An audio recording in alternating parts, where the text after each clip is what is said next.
ये कहानी है भगवान विष्णु के परम भक्त सदना कसाई की। बहुत समय पहले की बात है। किसी गांव में सदना नाम का एक कसाई रहता था। वो बहुत ईमानदार था। भले ही पेशे से वो एक कसाई था और मांस बेचता था, पर उसके मुख पर सदैव भगवान विष्णु का ही नाम रहता था और वह भगवान विष्णु के नाम कीर्तन में मस्त रहता था। यहाँ तक कि मांस को काटते बेचते हुए भी वह भगवान विष्णु का ही नाम गुनगुनाता रहता था। भजमन नारायण नारायण हरि हरि, श्रीमन नारायण नारायण हरि हरि। भैया जरा 2 किलो मांस तोल देना। अभी देता हूँ भैया। जय श्री हरि, जय श्री हरि। कैसा कसाई है? मांस बेचता है और भगवान का नाम जपता है। तुम आज देख रहे हो, मैं तो कई वर्षों से इस कसाई को भगवान का नाम जपते हुए मांस बेचते हुए देख रहा हूँ। इस कसाई के मुख पर तो सदैव विष्णु भगवान का ही नाम रहता है। लोग सदना के बारे में यही बातें करते थे। एक दिन सदना अपनी ही धुन में कहीं जा रहा था कि उसके पैर से एक पत्थर टकराया। वह रुक गया।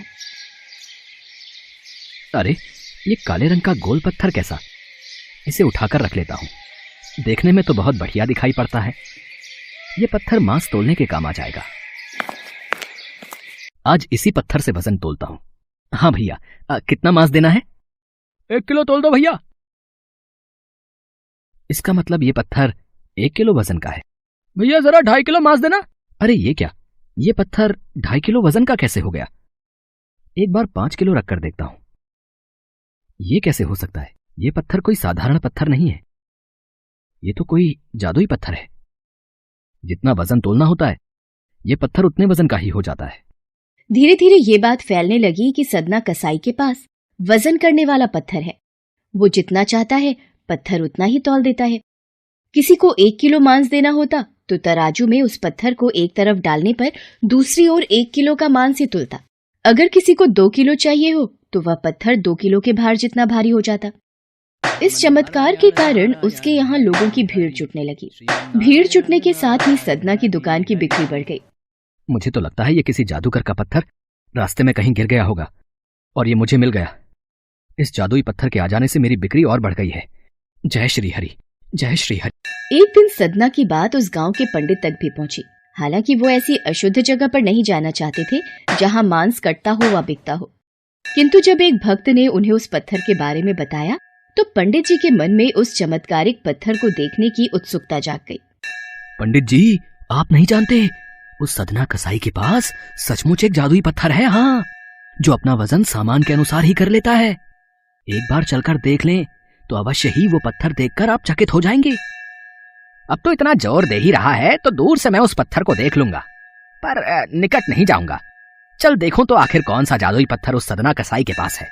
भक्त की बात सुनकर पंडित जी उसके साथ सदना की दुकान के पास पहुंचे और दूर से खड़े होकर सदना कसाई को मीट तौलते देखने लगे। उन्होंने देखा कि कैसे वह पत्थर हर प्रकार के वजन को बराबर तौल रहा था। वो ध्यान से उस पत्थर पर दूर से नजरें गड़ाए रहे। अचानक पंडित जी के शरीर के रोएं खड़े हो गए। ये कैसे हो सकता है? ये पत्थर तो मुझे इस कसाई के पास जाकर बात करनी ही होगी। अब पंडित जी, आप और मुझ कसाई की दुकान पर, मैं आश्चर्यचकित हूं। आइए, कृपा करके यहां बैठिए। मैं आपकी क्या सेवा कर सकता हूं? सदना, तुम्हारे इस चमत्कारिक पत्थर को देखने के लिए ही मैं तुम्हारी दुकान पर आया हूं। या यूं कहें कि ये चमत्कारी पत्थर ही मुझे खींचकर तुम्हारी दुकान पर ले आया है। पर शायद तुम इस बात से पूरी तरह अनजान हो। तुम जिसे पत्थर समझकर मांस तोल रहे हो, वास्तव में वो शालिग्राम जी हैं, जो कि भगवान विष्णु का स्वरूप है। तुम ये नहीं जानते, शालिग्राम जी को इस तरह गले कटे मांस के बीच में रखना व उनसे मांस तोलना बहुत बड़ा पाप है। भगवान विष्णु का पत्थर शालिग्राम? पंडित जी, फिर तो मैं बहुत बड़ा पाप कर रहा हूं। मुझसे भूल हो गई। श्रीहरि, मुझे क्षमा करना। मैं आपके इस रूप को पहचान नहीं पाया। पंडित जी, आप तो ब्राह्मण हैं, अतः आपसे उत्तम सेवा और पूजा भगवान शालिग्राम के इस पत्थर स्वरूप की कोई नहीं कर सकता। मैं भी नहीं। कृपया करके ये पत्थर आप रख लीजिए। ठीक है सदना, मैं भगवान शालिग्राम की सेवा करने के अवसर को भला कैसे ठुकरा सकता हूँ। लाओ, ये मैं ले जाता हूँ। पंडित जी उस शालिग्राम पत्थर को बहुत सम्मान से घर ले आए। घर आकर उन्होंने वह पूजा अर्चना आरंभ कर दी। कुछ दिन ही बीते थे कि एक रात पंडित जी के स्वप्न में श्री शालिग्राम जी आए और बोले, हे ब्राह्मण, मैं तुम्हारी सेवाओं से प्रसन्न हूँ, किंतु तुम मुझे उसी कसाई के पास छोड़ाओ। हे प्रभु, क्या मुझसे आपकी पूजा अर्चना करने में कोई भूल हुई है? ब्राह्मण, तुम मेरी अर्चना पूजा करते हो, मुझे अच्छा लगता है, परंतु जो भक्त मेरे नाम का गुणगान कीर्तन करते रहते हैं उनको मैं अपने आप को भी बेच देता हूँ।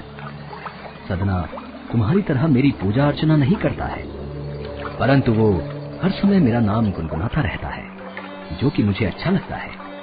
इसीलिए तो मैं उसके पास गया था, और जो भी मेरा नाम सुबह शाम जपता है मैं तो उसी के अधीन हो जाता हूँ। सदना के मुख पर सदैव मेरा ही नाम रहता है, इसलिए मुझे वो अति प्रिय है। सदना मुझे निस्वार्थ प्रेम से याद करता है। मैं जानता हूँ तुम्हारी ही तरह वो भी मेरा परम भक्त है।